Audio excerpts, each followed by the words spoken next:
Hi and welcome back to our YouTube channel. Today Simone is making this lovely crab face paint for us.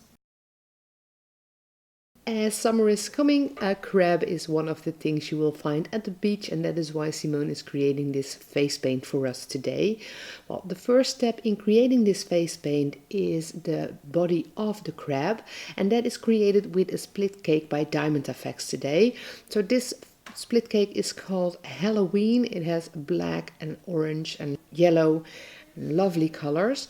So quickly, there are the legs of the crab. So both sides of the crab have the same amount of legs, of course.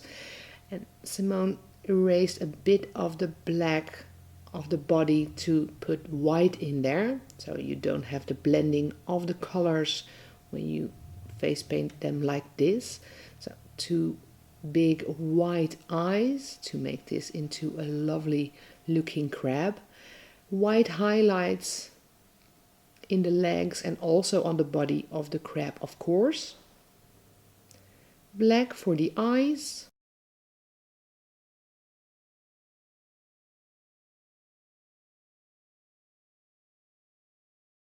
And also some black in the details around the eyes.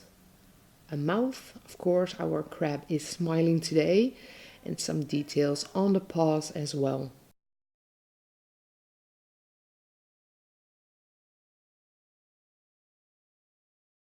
Some dots, of course some stars, and that completes this lovely summer crab face painting for today. Well, we hope you liked it. If you did, don't forget to give it a thumbs up and subscribe to stay tuned on all the videos we upload to this YouTube channel.